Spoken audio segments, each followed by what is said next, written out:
Welcome to another episode of Women and the Businesses They Own, where we celebrate courageous women who have taken an idea, a passion, or even a dream and turned it into something that serves others in most remarkable ways.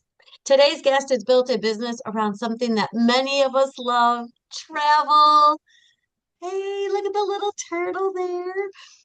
But this conversation isn't just about vacations, it's about curiosity, as you can tell in the actual name of the business. It's also about slowing down enough to experience the world instead of simply seeing it. It's about creating memories that last far longer than any souvenir could. And like some of us, maybe we toss them eventually. We're like, why did we do that? Why did I buy this? But please join me in welcoming Julie Ilbrink, founder and owner of the Curious Turtle Travel Advisors. And Julie, thank you so much for joining us today. I'm so glad to have you. I'm very excited to be able to hear all that you can share with us. So why Thank you. don't you start with just going back to telling us a little bit more about yourself, because listeners love to just know, more about you personally, more about your family. What does life look like for you outside of the Curious Turtle? Outside of the Curious Turtle, I also work full time. I have a full time job as an executive assistant to an international pharmaceutical company. So it allows me to spend some time working from home, which is a wonderful thing. So I have done that kind of work for a very long time. I have supported executives at every level, and I've prepared all of their travel and their packets and all of that information for decades. And that is something that I've always wanted to do. I'd like to do it. And as I started looking ahead for what I wanted to do when I grow up, realized that that's kind of the favorite part of my world, and I could parlay my business sense into creating a business of my own. But I'm also very busy. I have an Etsy site where I do crochet work. My husband and I have a blended family of 9 children. The youngest graduated high school last year, thank goodness. So we're all done with that. And a couple grandbabies, and I play the violin as well. So I've played with an orchestra for many, many years too. So I And do a you, lot. I was gonna say, you continue to play for the orchestra? I did drop out of the orchestra several years ago. Life just got too busy. I truly love it and I miss it terribly, but my interests and my life goals just kind of pivoted, and family dynamics changed, and I had to put my attention elsewhere. I Oh couldn't my split two goodness. things. So. I can imagine nine blended family children, nine children in a blended family. I mean, I'm stumped over that. That is a lot. Nine open houses, nine weddings. You already have Yeah, grandkids. yeah. They a lot. The majority of them are now on their own. We have two that live at home, and they're both out of high school. So, uh, Fantastic. they're quite a bit older and self-sufficient, which is good. But it's definitely a busy lifestyle. So. Well, yes. Please tell me you pay to have your house cleaned and that you're not trying to like throw in that. You do that No, too? no. I actually have my husband is amazing when it comes to that. He is a retired firefighter, Okay. and so now he works for the county about 3 days a week. So on the days that he is home and not working for the county, he is doing laundry, grocery shopping, cleaning the house, doing all those things so that I can keep working. So Well, that's really he's nice. It sounds like with your full-time job, and I'm glad you reminded me of that. I forgot that you're like two mm-hmm. jobs all the time. But I mean, as we know, I mean, it's when you are working for somebody else, I mean, the benefits are amazing, right? Yeah. When you under the Curious Turtle and you're trying to do everything on your own, you find out like, man, I have to be IT, I have to pay the bills, I have to, I mean, I'm assuming you work out of your home for your Yes. Curious Turtle, so you don't have to worry about some of those types of things. But tell us a little bit about the name, the Curious Turtle, because I mean, most people are like rainbow travel. I don't know. So, like, how did you come up with the Curious Turtle? Well, my husband retired from the fire department several years ago, about 5 years ago now. And we went on a wonderful 2 week trip to Hawaii. And off the coast of Honolulu, we on my birthday, we took a snorkeling trip where we were guaranteed to see green sea turtles. And as I'm in there, I'm swimming around, just kind of doing my thing, and this giant sea turtle swims up to me, and you're not allowed to touch it, but you just want to hug it and, like, love it. And you can't do anything with it. And it just looked at me. And I just remember vividly thinking, you're a curious little thing, aren't you? So years later, I had no thought at that time of even starting a business. But then as this thought became a reality, the next difficulty was, what do we name it? Mhm. And I thought, well, we could build on the blended family experience. We could build on, I just want something that means something, that's catchy, that's cute, that isn't already taken. And that is really hard to do because there are so many names that are registered to come up with something original. I Yeah. started looking through some pictures just to get some inspiration, and I found the picture of us doing the snorkeling and remembered that incident with that turtle. And all of a sudden it just like fit for me. And I was like, the curious turtle. That is perfect because the turtle represents being slow but methodical. It may take a little longer to get where it wants to go, but it will always get there. The curious part, being curious about life, curious about travel, curious, are you curious about this country, that country? How many times I hear that language of, oh, I'm so curious about da da da. And I was like, that that is perfect. And I Googled it. I did all the research. Name wasn't taken. And I'm like, that's it. And I can use the turtle as my branding. And so I'm able to put the turtle everywhere, and it's catchy, it's cute, and it just fit. It absolutely fit. And there was no going back at that point. I have to share your turtle. When I met you, you got this That's little right. copper keychain. It's a keychain. You got Exactly. this little copper when you're fidgeting nonstop. You're so Exactly. turtle. Yeah, I love it. I keep it right here. I'm not the fidget person, of course. No, not me. But in No, case somebody else needs it. Well, you said you did all the travel for your boss, so to speak. yes. It sounds like you were booking it already. You already had the Mhm, ideas of the airplane, the best ways to do the mhm. tickets, and probably the different packages for travel or different things. So, what is the most I don't know, exotic place that you sent your boss, and have you been there yourself? So my team I have sent to Japan, to India, to China, for business. And, you know, uh, the company I work for is based in Europe, so they go all around Europe. That's not so exotic, or they'll come here to Yeah. the States. I use a company required travel service to book all that stuff. So I'm not doing a lot of the research and the dynamics for them. But I do have to make sure that they have a car service, that they have a reputable hotel that they're going to stay at, that their transportation and security is all in place. And so some of the further away places in the Asian countries I have not been to yet, but it's on my bucket list. So I would like to go, but not for business because I don't want to be in a conference room the whole time. I Right. want to be out there enjoying the scenery. So I'll Yeah, get because to that's do it. ultimately what you're doing for them is they're just going for business too. They They're don't get going to get for out and business, do anything fun. They don't stay an extra day. right? Right. Yeah. So what is the draw to Asia for you, these Asian countries? It's just different. I think Japan has really blossomed in the cruising industry, Okay. with Circle Island tours around Japan, and being able to stay in a comfortable room on the ship, but then also get off and go on land and go see all the different things. So you don't feel like you have to navigate that situation by yourself. You're able to go guided. You're able to, have that security and that comfort to go into a place that you don't know the language or sometimes the culture or different things like that that might be intimidating for people as they travel to foreign countries. It's like, but are they going to speak English? Are they going to, treat me well? Do I Mm. fit in? Do I understand the culture, all the different things? So, I just, I just want to try it. I've never been. I've met other people that have gone and they love it. And I hope to one day do that, Yeah. like the cruise around Japan. I think that would be just amazing.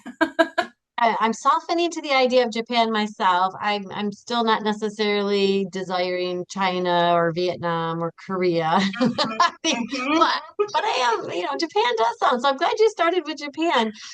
Well, you had I think you may have already answered this a little bit for me because I had asked a little bit more about, very few decide to build this entire business around helping others experience the world. And when did you realize this isn't just something I enjoy, but something that you really want to do? Is there any more emphasis that you want to provide in other than just working and doing the travel within work and realizing, wow, this was the best part of my job. I'm going to do it more often. I think it was the feedback that I would get from people when I would recommend different places or help them put things together. And I would have people tell me for years, you should be a travel agent. And I was like, nah, nah, nah, I'm fine. I can't. My kids are young. I can't, like I don't have the finances. I don't have the time. I have to work full time. I have to have the benefits. I have to have all these things that, people need. And to be able to reach that point that I could do this by myself. And as my husband retired and started looking ahead as to what he wants to do in his time now with his time, I started thinking, I'm not that far off. What do I want to do? And I knew that working for somebody else was not what I wanted to do for the rest of my life. Eventually, I do want to leave the corporate world. I don't want to be a Walmart greeter. No offense to Walmart greeters, but that is not me. That's not what I want to do. I don't want to work fast food. I want something that I can be passionate about, that I can be excited about, that I can get new experiences and it all just started coming together and I realized, okay, you know what? When I grow up, that's what I want to do. I want to build a 10-year plan so that I can start creating a base now. And when that retirement does come, I've got something that's all mine and that I can be proud of, that my kids can be proud of. And that I can leave as a legacy, but also get the world travel experiences myself. Because as a travel advisor, you need to go visit some of these places in order to best recommend them. Oh, that's rough. Yeah, you should But I definitely do want to go. these things, like traveling through the different airports so you can help people navigate a big airport for the Mhm. first time, or how do you get from the airport to your hotel or Airbnb or different things, Right. it is nice if you've already done it, you can visualize it, you can help them through it. And of course, as a travel agent, you're not just looking for the one solution, you probably should have a few of them that you can tell people, if that one doesn't work or if you can't find it, here's another one. And you might even be able to just book those cars transportation for them, right? Or some sort of a Yeah. bus tour when they're there. And be able to pivot when things don't go quite right. You may have a client that is traveling overseas and something happens. Their flights are delayed. They're at the airport, they're ready to come home, and they get sick and they end up in the hospital. And so now they've missed their flights. And you help them through those difficult periods of time. But having that, first, I've got the knowledge of being able to pivot with my executives, but second, I have a lot of knowledge from the places that I've been to myself. And I could say, okay, if you go over here, you're going to find this particular service. They're going to help you. This is how you walk through it. And it provides them with a level of calmness and relaxation in a very stressful situation and ends up making the trip probably one of the best they've ever had, even though they've run into something that kind of delayed everything and threw it all off. Yeah, something they didn't expect. We have to be, those pivots are really important, but they're not always fun. And so, yeah, that is one of the best things that you can do for your clients is to be able to just give them the calm that they need and the crazy storm that they're, encountering in that moment. So there's a couple of things that came to mind. One is I always tell my clients that you should practice retirement before, you actually retire. You have to retire from something. You have to retire to something, I should say, because you're coming away from something. You have to retire to something because we're all made, as humans to have a purpose. And so it's interesting to hear you say, I mean, you're kind of saying that same thing that I try to tell all of my clients, but at the same time, you're finding a job that's not really a job when you love it as much as you do and you're radiating, you've got this beautiful smile on your face and you're just loving it. But then I'm also hearing how rewarding it can be, because that can be a bucket filler when you just know you've hit the mark, or clients have had the best trip and they're thanking you and you're just like, I love this. I get to travel and I get to help people. I mean, what could be better? I've had clients that they're on a honeymoon and they'll send me pictures of themselves doing an activity and they'll say, "Thank you so much. This has been the best trip ever." Or they tag me at the end and say, "I can't thank my travel advisor enough. This all came together so beautifully. And we got to go all throughout Italy and have a fantastic trip." And I've even had some people bring me gifts back, and they bought things, and then they come back and they're like, "Hey, we brought you a gift just to thank you for your help and all your service." And it's like, you don't have to do that. No, you don't have to call me on your trip. This is a trip that we booked. You're not obligated to call me on your honeymoon. But I am still really grateful for that and truly blessed. And it just makes me so happy when I see my clients so happy, because that to me, that's a job well done. And nothing Yeah. beats that. Yeah, if they're sharing in those moments, if they're recognizing this would not have happened without Julie. I mean, and the Yeah. curious turtle. I mean, are they Right. bringing you turtles? How many turtles have you gotten in your office? Um, Probably about a dozen. Yeah. Yeah. I mean, that's okay, because that's what From it's all all over. about. They're So that's magnets, they're awesome. wall hangings, they're wood carvings. They're like, "Hey, I was traveling and I found a turtle." Well, so, I can just imagine people would think that, traveling or travel advisors can just simply mean booking a trip, right? It just seems so easy on our end of it because that's what we're using you for. I have a feeling that's just, scratching the surface, so to speak. Can you tell me what really goes on with planning these trips, or what makes an unforgettable experience when I just say, hey, I'm going to go on a family vacation, just book it. Yes. I never do that. Never just book it. Never, ever, Never ever. just book it. No, no. One of the things I'd like to do is have like a Zoom call like we're doing now, and we talk about the different areas. They may say, "I want to go to Costa Rica, or I want to go to Italy, and I want to go to Hawaii." Well, those are very different environments. So, okay, let's start just kind of talking about what options there are. How do you like to travel? What do you like to do? If you were to think of a dream vacation, what does that look like for you? If you think of these particular areas, you say, "Okay, I know I want to go to Italy." But when you think of Italy, what do you think of? What's the first thing that comes to mind? Is it the Roman Colosseum? Is it Venice? Is it, the wine country? Because, and that's where we want to focus on it, because obviously that first answer, that's what's most important to you. And we can custom tailor it. There's no sense in me putting together a gigantic trip for you that's heavily involved and misses the pieces that are most important. So I try to figure out what is most important. What time of year do you want to go? How much do you want to spend?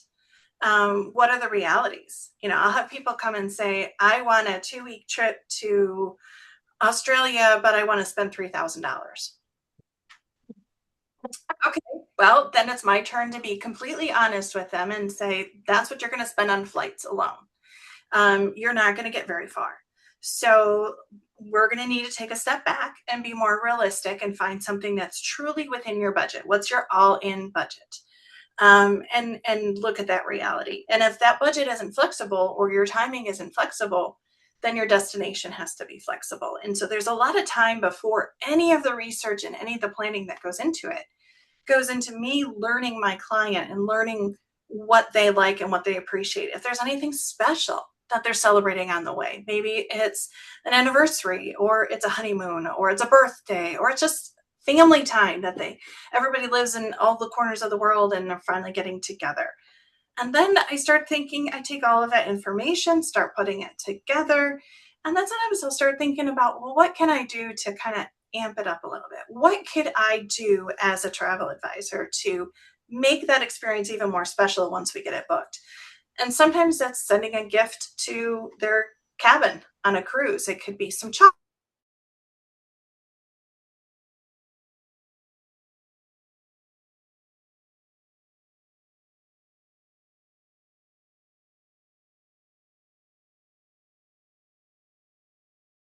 about you, hoping you have a great time. Call me if you need anything. And, but I can base that decision and that gift off of all of our conversations. So I never just run in and say, just book it, because there's so many things. Are you TSA pre-checked? Do you have any frequent flyer miles? Do you have any credits anywhere? There's just so much to learn about somebody. Once I have that information, if they want to travel with me again, then I've got it all, and it goes much faster. But the first part, I always tell them, it's a marathon, not a sprint. We're going to take our time, and we're going to really work through this, because I want you to have the best experience ever. And that takes time. Yep. So, It takes a lot of time to prepare and to plan. And mhm, then sometimes you have to navigate changes. So sometimes it's mid-vacation or mhm, you were mentioning to me even just before we got started yeah, that there was a group of 10 that were going to go yeah, ahead and do, I don't know what cruise it was, but the river is too low to support the cruise. correct. They were going to leave in 2 days, and now 2 days. you spent Yeah, this weekend having to cancel everything. everything. And well, figuring out what they want to do, talking about what that back to the vendor and saying, what can I offer them? Because I've got to have more information. They're already finding out that it's been canceled and they've been rerouted, but maybe this new route isn't what they want. So what do we do? Can we rebook it for another day? Can we cancel it altogether and get a full refund? What about the extra excursions that they paid for? What about, their flights? What about, there's just so many variables. And then I have to prepare all of that and communicate with each one of those couples to make sure that I'm getting the right information, making sure that it's being reiterated in an email, that I'm getting in documentation and in writing that they've made a decision to pivot one way or the other with this trip. And unfortunately, with my couples, several of them are a little older in age, and they've decided that they just don't have the energy to go through it again, to reschedule. So Oh um, no. they have to cancel. Now, I'm grateful in a way that it did happen when it happened, although it's inconvenient. But I had other friends who were on this similar cruise, and they were told mid cruise that they couldn't continue because the river level was too low. So they had to get off the boat. The cruise company provided ground transportation. So instead of spending all this time on the boat, they had to pack everything up, take everything off, load it on buses, and take the buses through the mountains to get to their next destination, Oh, where because that allows the boat to rise above the water level a little bit more, and then it could go to a deeper river where then they meet up and they continue, but they have to change their path. So oh, cities that they thought that they were going to go see, they couldn't go see. oh, yeah. So yeah, I don't we know. So where's your magic in making this cancellation okay or better? Got any magic there? there's no magic. I think it's empathy. Yeah.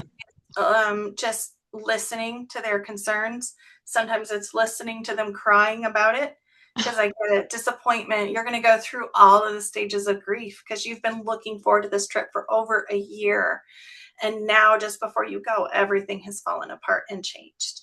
So we can resurrect it and make that lemonade out of lemons. We could cancel it and revisit it. Sometimes they just need time to think about it and process it. And everybody is different. So you find yourself kind of in a therapist position as well, because you're trying to hold their hand and comfort them and ensure that, enthusiastically lift them up and say, it's okay. We're going to make it through this. It's not the end of the world. Yeah. But, and I'll use other examples. There are so many places around the world right now that are going through other issues, whether it's wildfires or other weather issues that we cannot control. And if you had vacation plans to those areas, they have to adjust because you can't go there anymore. Right. So we're not Right. alone in that. There are other cruise ships that can't go down this particular river too. So but you have to make the decision that's right for you. I'm not going to force you into a decision that I think is best to save my Yeah. commission. I want you to have the best experience, whatever that looks like. Yeah. Well, and you just mentioned commission. So just, I think that's a myth a lot of times that maybe you can break for all of our listeners is people don't pay you directly, correct? No, Okay. I do not charge planning fees. There are other agencies that do charge planning fees. That is their structure. It's not my structure, and that is by choice. I work on commission only. But Okay. commission then is only paid out after the client has completed their trip or their excursion or their flights. So when something like this happens, and I have 5 couples that have canceled because they're not traveling anymore and they're getting a full refund, well, there goes the commission that I earned. So yes, it was a year and a half of work putting together groups, talking to people, and it has gone by the wayside. Now, I hope that I've built up relationships with each one of them that wherever they want to go again in the future, they'll call me. Mm-hmm. No guarantee, but you hope that that's the Yep. case. They But could yeah, still tell others about you and how you handled it so well, put so much time, so much planning. It would have been amazing. And then you were there as a listening ear. yeah. Now all of me and my listeners are listening with empathetic ears for you right now. 'Cause I mean, that would just kind of give you a little gut punch. And you are still Yes. laughing through and just recognizing that that's part of the job, unfortunately, but you're seeing the bright side of that, and you are hoping they do come back or share the good news about all the work that you've done so that other people will come see you. Yeah. Yes. But, revisiting the commissions thing, I'm planning trips right now into 2027 and 2028. So I'm putting in a lot of work right now in developing these trips for next year, which means all of the work that I'm putting into it, it's not like a 9 to 5 job where it's like, okay, you've put in 40 hours, you're going to get that paycheck the end of next week or 2 weeks later. I don't get that paycheck until next year. So and you hope that everything goes through and doesn't change because otherwise you've done all that work for nothing, for free. Yeah. So And, everything you're and getting paid on this year is from last year or the year before. sometimes Yeah. unless they've booked it the same year. But Yeah. yeah, if Sure. you're putting extraordinary effort into booking a big group where people need Yeah. time to pay because it's an expensive trip, Mm. well, then that's part of the risk that you take in putting the business together. Yeah. So when you are talking with clients or even yourself, is there a resource, a TED Talk, a podcast a book that's specific for travel that you think that you've gotten a lot of information from or that you send your clients to gain more information? Not really. I think I've just learned over the years in my own corporate experience and just raising a family, just to take that time and listen to them. Everybody's needs are different. Be patient with them, be understanding, be polite, be kind, be generous, all of those things. And your reputation will precede you. You're selling yourself. Travel is kind of the benefactor of it. But when I go out there and I do bridal shows or I do senior expos or things like that, I'm selling myself. I'm selling my services. I'm selling my personality. And what you see is what you get. I am that way the whole way through. And I love to talk about travel. I will approach people in the nail salon and I'll hear ladies talking about, oh, I wish I could go here. I want to travel. I don't know. I'm kind of scared. I'm like, hey, here's my business card. I don't know if you're interested. You never know what's going to come Right. from something like that. And Yep. so shamelessly plug myself and my services and be like, here I am. Oh, look You at that. have to, because if people don't know what you do, you can't, they can't ask for help. No, So that's it awesome. doesn't fall out of the sky and into your lap.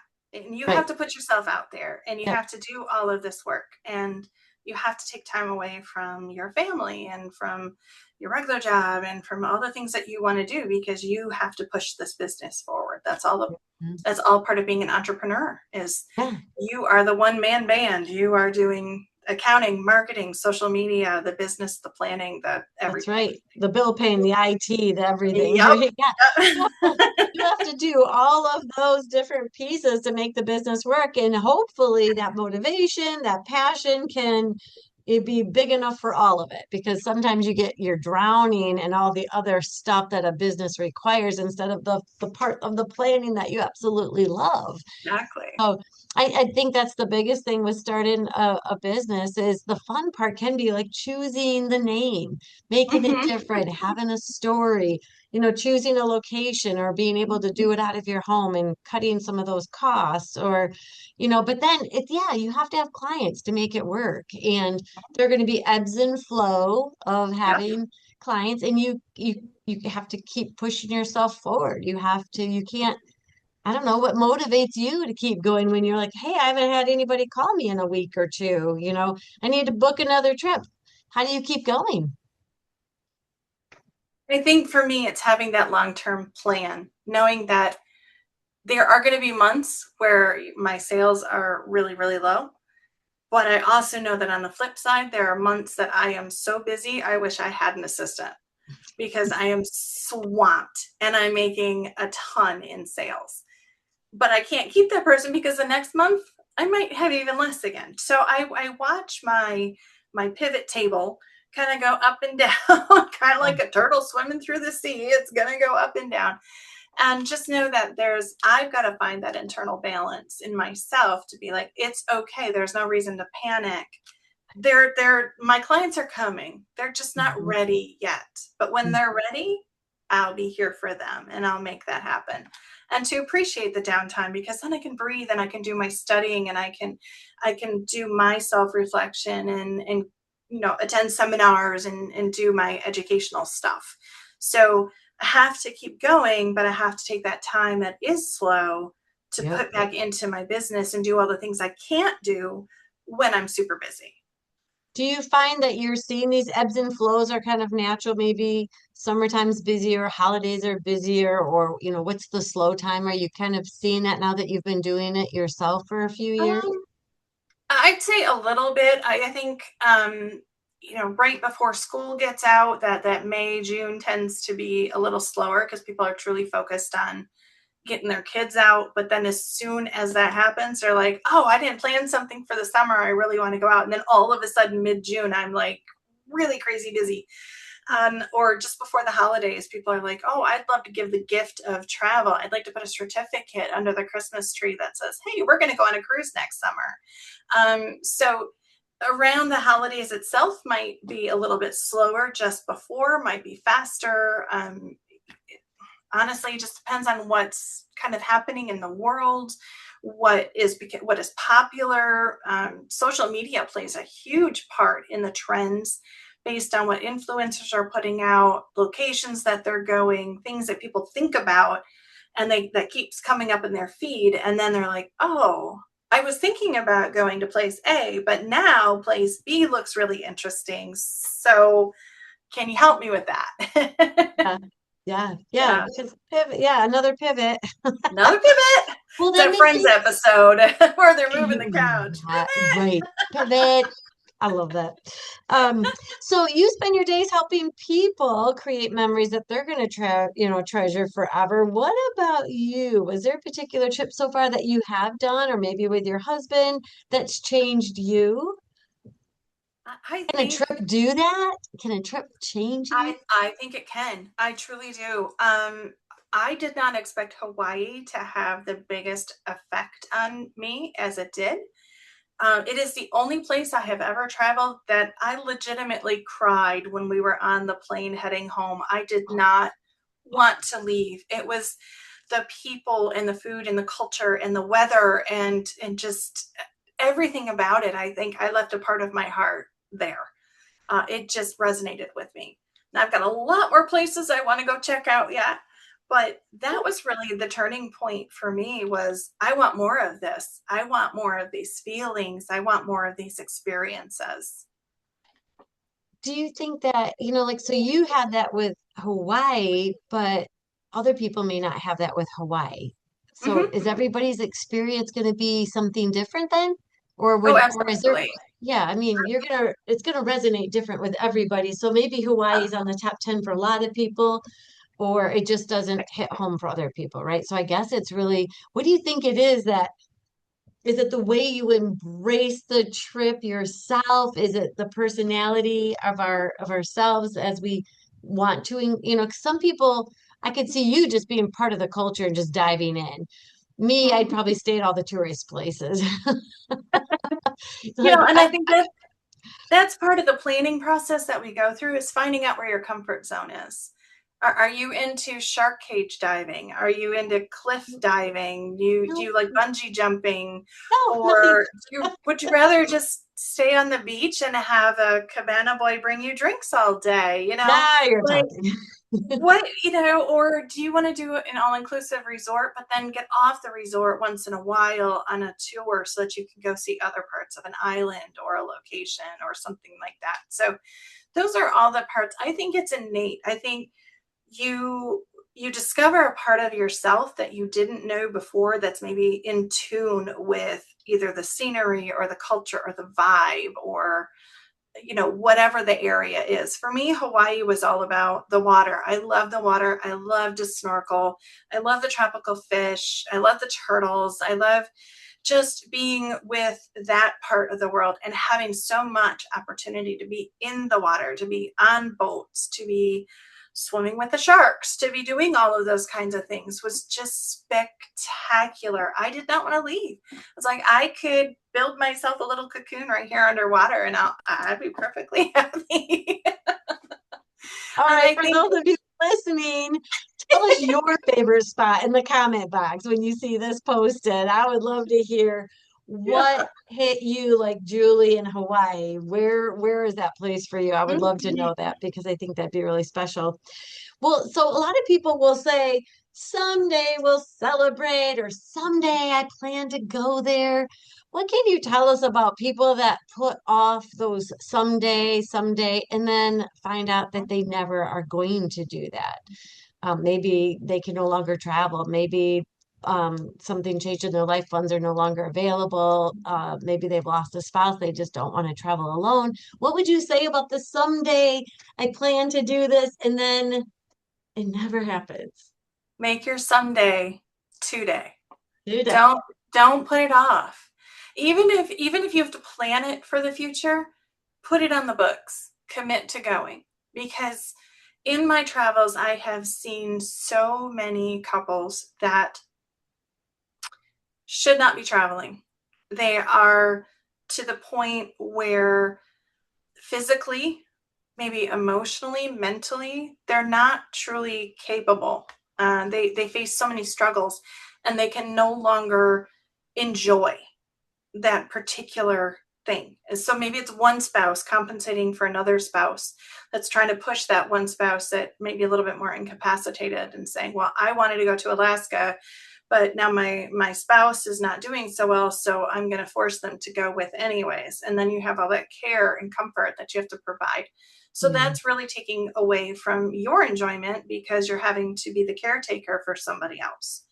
um, that's something my parents instilled in me was every year we went on a summer vacation and we camped all over the place. I hate camping, still hate camping. If Do it's you like glamping, glamping? I love glamping. I can do that. We said that together. I like glamping. But I will not be out a tent in the middle of the woods without running water and electricity. That is not going to happen.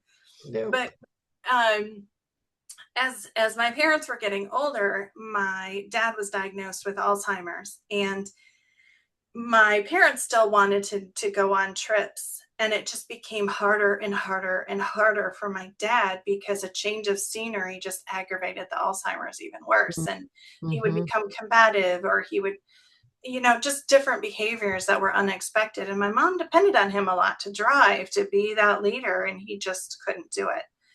um, and so they had to stop a lot of their travels. Well, now my mom, no, my dad passed away. My mom just got married a couple of years ago. And that was absolutely wonderful. She found a great guy. And she wanted to go with him to Alaska. Well, my mom's had a lot of surgeries. So it's important to me to help provide a good accommodation. So I've also partnered with special needs, special mobility places that can provide wheelchairs or scooters or walkers or different mobility aids that can help somebody who may be struggling. With my mom, it was walking. So having that little go-kart scooter thing, she was like, well, I don't want people to think that I'm old. And it was like, you're not going to be the only one with a scooter on this boat. I can assure you of that. And she loved it because everybody gave her the right of way and like for seating at dinner because she had her little scooter and she was going all over the place and she could take it on land and do the excursions. And she said, Yeah, we had the best time possible.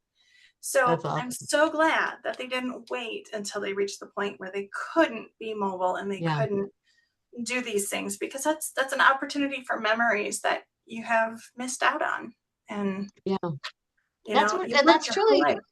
that's what these trips really are the experiences. I mean, I Mhm. talked about souvenirs in the beginning, but a lot of times souvenirs, if you travel so much, you don't need one more souvenir, but you might want to remember the trip. You have photos that you take that you never get off your phone. I mean, what have you experienced as a great way to remember a trip? Is there a perfect souvenir type, memoir type, memory rejuvenator? I think for everybody it's different. My mom and dad's souvenirs were ornaments. Everywhere that they went, they found an ornament for their Christmas tree. And then every year that they set up the Christmas tree and they put on an ornament from that place, they're like, "Oh, remember this trip? Oh, that was so much fun. Remember that trip?" And then for us, it's magnets.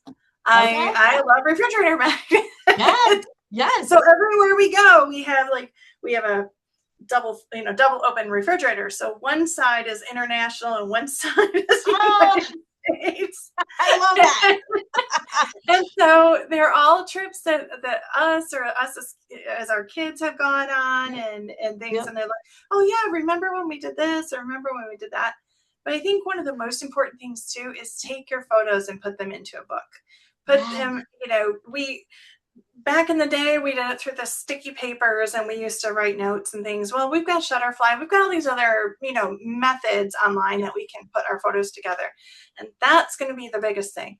Don't be afraid to take pictures of yourself. You might not be looking gorgeous at that moment, and that's okay. But you know what you're going to have? You're going to have proof that you were in that space, and your kids and future generations will say, look what my mom or my grandma or my great grandma did, and she was there and she experienced life and embraced life.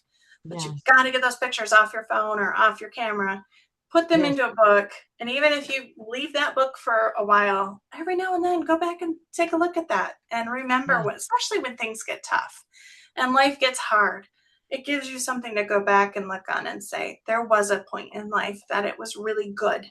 And It I was really remember good. these. And it really kind of helps, change the attitude a little bit. Do we still have coffee tables? Because those coffee table books are perfect. You can just upload the pictures, it shuffles it all for you, and if you don't care, it's done like that, and there it sits. Yeah. I have collected coasters, and I just started doing it. So I don't have too many. I don't have to interchange them yet. I wish I would have thought of it sooner because it's easy, it's fairly inexpensive. It marks the place. It's easy to pack to get home. And so now I have just a few of them, but I hope to keep going. So I have to just, hey, I better put those away for a while because I've got some new ones. For everybody it's different. It could be bumper stickers, it could be, Yeah. coasters. When I was younger in my teens, it was spoons. That's Spoons what I were was like gonna say. the big Remember thing. the spoon Spoons. thimbles? Yeah, whatever means something to you, whatever has a connection for you, whatever triggers that memory for you, something that you're not just going to put away and never see again. T-shirts are fun, but t-shirts fade. We get bigger. They're not so cool, but your magnets are going to stick on that refrigerator. And every time you go in for your cup of milk, you're going to be like, oh, yeah, that's right. I want Yep. to go to New Orleans again, or I want to go Yep. here again. I think there's some really cool books too that Amazon can provide if you just search it out of, like you Mhm. want to go to all 50 states, if that's maybe your special bucket list, Yeah. then there's a book. I think that then yes, you hit what states have you done? What do you have left to Mhm. do? And some questions about your excursion. And I think Mhm. there's even one for because I said so it's about this thing like I don't want to keep waiting. I want to just go and do day trips or weekends just right here in Yeah, Michigan there on you all of our go. coastal cities, right? And I think there's a book just for Michigan coastal towns because I said, okay, hit Frankfurt, check, There you Leland, go. check, there's just and there was a book. I'm like, okay, I've There's got a to book for everything. there's a book for everything. I know. That's what I was asking you. Like, if somebody's going off to Tahiti, what's the first thing they should do? Go get, what is that? Is it Folks Travel Guide or something? Or what's that one Yeah, in or even just watch YouTube videos. If you don't want to YouTube? There you purchase, go. because our travel plans have changed too. We were watching YouTube last night. How do we use the subway system? How do we use the public Oh, transportation system in Paris or Netherlands or London or there wherever you we're go. going? Um, Looking out for pickpocketers. What are the best areas to Mm. stay in? Just different things like that. Mhm. Watch all the videos, and they're free. They're just on YouTube. Look them up and And partake in the hopefully education. they'll get you excited about your trip as long as you're Exactly. not focusing on the pickpockets, but everything else good. Right. Right. Okay, so as we kind of wind down a little bit, I'm sure everybody would love to know what's trending in travel. Is there anything that you're seeing fun for 2026 or people are starting to do for 2027? Are you seeing multi-generational family trips maybe as people are wanting to do more in bigger groups and bigger families and sharing the experiences? It might not be a place that's trending, maybe it's the how. Anything you can share with us? Yeah, I've noticed, at least with my clientele, more families are wanting to go to Alaska. When you think of Alaska, you tend to think of older people going. It kind of that tends to be the crowd. But the people that are coming to me to book these things are multi-generational families, from grandparents to the parents to the kids. And they may not want to do all of the interior, which is beautiful about Alaska is you can split it up between the interior or the sea, or maybe somebody wants to do just the sea and other people want to go on and do some interior, but they only want to do 3 days, or they want to do 7 days, or they want to, you can mix and match in so many different ways. And I think it's amazing and absolutely wonderful to take the children on those kinds of trips to experience the 50 states and be able to say, this is still part of our great country. And I think that trend is going to keep going. I love that. Another trend is the Asian countries with cruises, as we talked about earlier. Now that some of the cruises are going to places like Japan and things like that, it's making it more accessible and more palatable for people that want to go. And I think that's a great opportunity. Um, Group tours tend to be coming back as well. I think I partner with a couple other companies as well that provide group tours, even here in the United States, whether it be the national parks of America. So you go to Utah and Colorado and Montana and things like that. Train trips, say like in the Canadian Rockies. I'd love to see that as well, because it's just a different type of travel. It doesn't all have to be cruises or exotic locations. You can go and see what's right here in this gorgeous country of ours, but you don't have to do it all by yourself.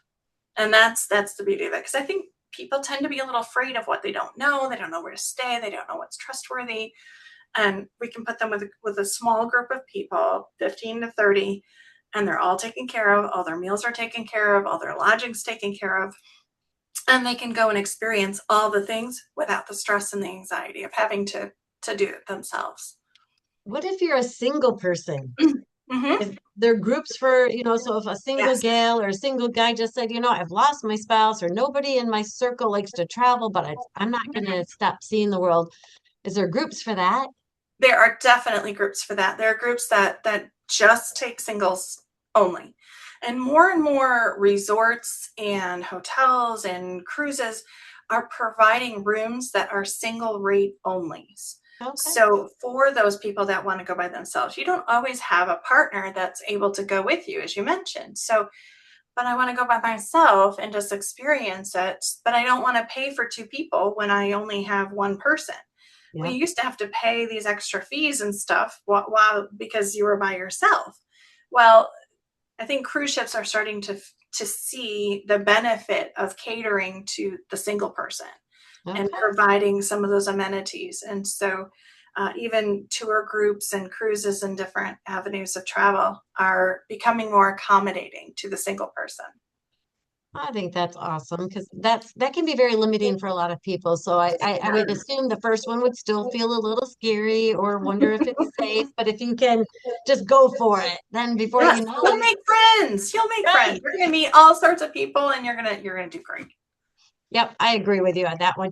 So, is there, a lot of people come to you with bucket lists, I'm assuming, I mean, in my world, as people are retiring on a regular basis, it's always about these bucket lists. And I have had, there's never a bad one, right? There's never a bad bucket list. They're very individual. Some are very common, some are very unique or individual. Do you have one that stands out to you that's so different and you share a lot of times you're just like, yeah, I had somebody that wanted to go see all the Major League Baseball stadiums across America. Wow. I had a couple recently that wanted to do Iceland and Norway, Okay. and they wanted to go at the time of the Northern Lights, and they wanted to be able to go when there was snow, and they wanted some kind of like a glass cabin type thing so that they could lay out under the Northern Lights. And I actually found it for them. I was really proud of myself. Oh my gosh. um, so you have some interesting experiences. Yeah. I talked with a gentleman a couple months ago, and he says, okay, I've got something to ask you, but are you going to be okay with it? And I was like, this is an open conversation, there's no judgment, and bring it, let's just talk about it. I'm like your doctor, I won't share. Yeah. And he says to me, well, my spouse passed away several years ago, and so this is going to be my first trip on my own. And he goes, I would really like to experience a nudist beach. Do you think you could help me find that? He said, is there a way we could do an all-inclusive on a nudist beach? And I was like, I think we can do that, actually. I know of a couple places. So Julie knows it all. and if not, I apologize to my husband for the Google search, and just say if your Right. algorithm changes, it's my fault. I was gonna say, so then you were getting a lot of stuff. Yeah, I All of didn't them, think about how that, Facebook and Instagram. Like, think about how what that is would going affect. Hey, you'll do whatever it takes to help a client. on? Your wish is my command. I will do it. I'll make it happen. Oh, let's see. There was one more that I was going to ask you before we go to the lightning round. And um, so it was just more about because you are always talking to other people and encouraging them and helping them plan. What has the world taught you? Is there anything in because I mean, some people are really afraid to travel, some people don't want to leave the country, some people will go to different places.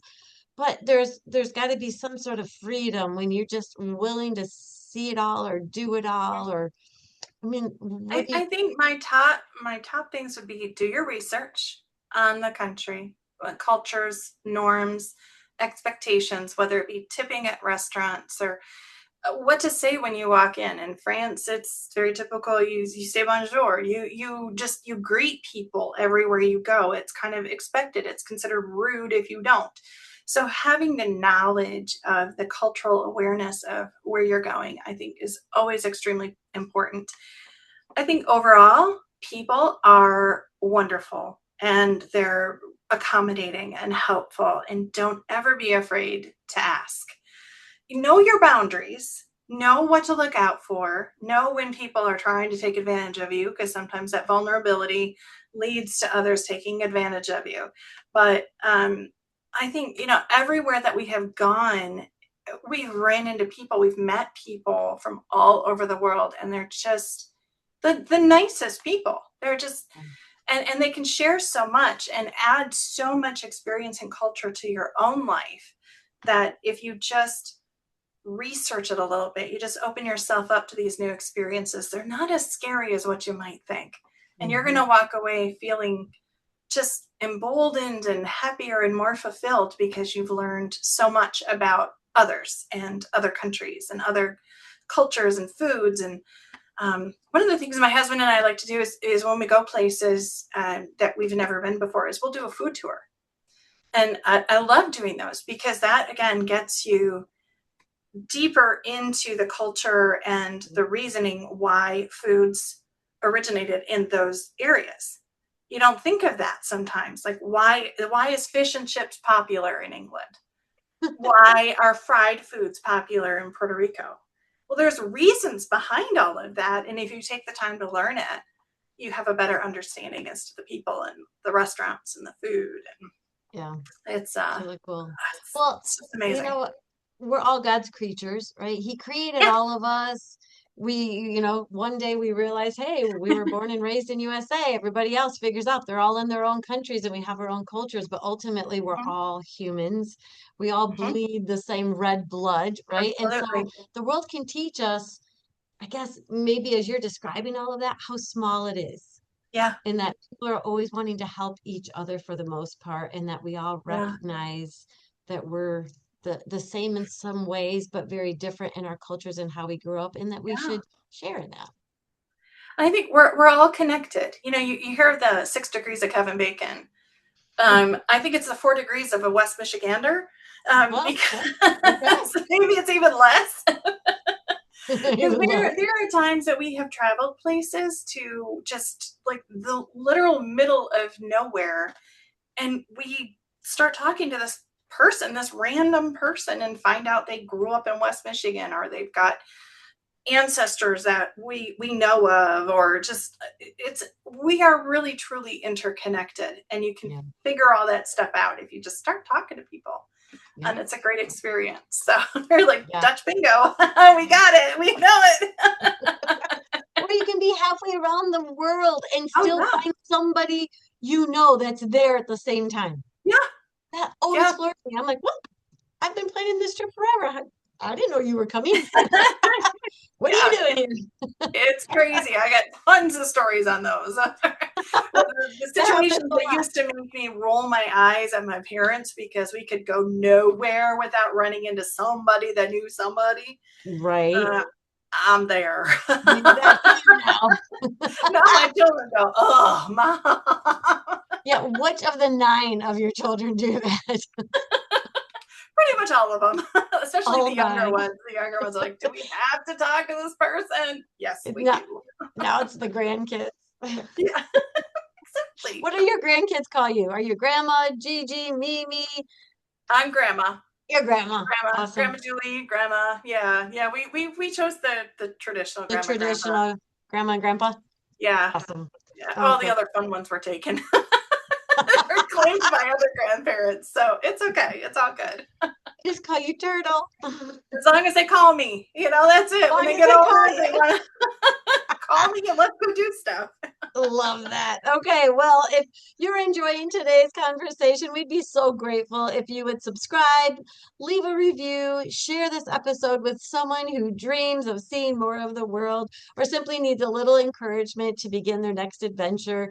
And please remember to comment maybe that special place that really just left you in tears as you had to fly home. Which one really resonated with you. And so now we're going to just have a little fun with the lightning round. All So right. assume you have this kitchen timer and we're turning it, and these are a little bit faster questions. So the first thing that comes to mind, Julie, for this one is what's always in your carry-on bag besides your passport? Fingernail clippers. Oh, there you go. I mean, we should all have those. Are you a window seat, an aisle seat, or the middle seat? Window seat, 100%. Nobody wants the middle seat. Get No. that out of here. What's one place that's still sitting at the very top of your bucket list, but you can't say Japan again? Because we know that one. Is there another one? Australia and New Zealand. Perfect. I'm sure everybody's going, yeah, me too. What's the best meal you've ever had while traveling? Anyone that I don't cook. Yeah. Well, you just mentioned these food tours, so maybe something resonated. Oh, goodness. All of it. I tried grits for the first time in South Carolina, and I Okay. thought they were so amazing. I I couldn't wait to get home and try them myself, and they were terrible. It was like eating sand. I was like, I was so disappointed. Can only be done in the South, Julie. I know. What's one thing on your nightstand? My CPAP. Oh, okay. Your husband thanks you. He has one too. We have matching ones. So now, yeah, Oh. I'm joining the CPAP generation. So do you do coffee before sightseeing or do you just straight out the door because you're excited? Coffee, 100% Gotta coffee. have coffee. So I think you kind of mentioned this, but what's one local tradition or cultural experience everyone should try at least once? No matter where you go, try the food. Try the Yeah, try local the food. food. Whenever you travel, stay away from chain restaurants. Do not go there. Find Oh, something local. there's some comfort in that, Jane. I know. When you're in another country and you're just But like, you can get it at home too. Okay, McDonald's once in a while to get the craving, but if you're in a I, foreign country, go to the restaurants. Check them out. after all of the food that I've had in the different countries that I've gone, I mean, and I'm not an extensive traveler, but when I see like a Planet Hollywood, I'm like, oh, I can just go get a burger and some fries.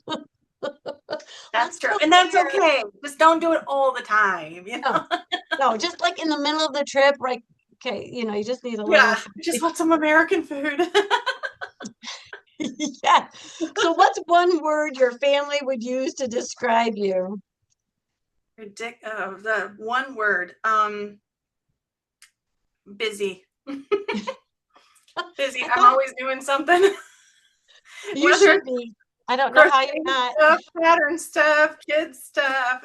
I'm always doing something. Thank goodness that your husband is home a couple days a week. Oh my gosh, I don't know how else you guys would balance the groceries, the laundry, the dishes, the food. Yeah, it probably wouldn't get done. Amen, right? Okay, so let's go ahead and just do before we close, Julie. You talked a lot, and I thought this was going to be your word was curiosity. Your kids should think you're so curious, but Yes, yes. so as you reflect on your own journey, what's a piece of encouragement or a reflection of our time even together now? How would you like to wrap this up for our listeners? Well, I think that I'll take that word, curious. Just stay curious. Keep that light alive inside of you. Just keep the experiences, keep the dreams going. Be curious, be inquisitive about what's out there, what's different than your normal, and then don't be afraid. Don't be afraid to go try it. If you're concerned about where to go, what to do, how to navigate, let's get you involved in a group that you've got a leader that you can follow and you don't have to navigate this path by yourself. And there's comfort in numbers. It's kind of nice when you go someplace that you're uncomfortable or unfamiliar with and you've got a leader who's going to say, I've got you, I'm going to take care of you.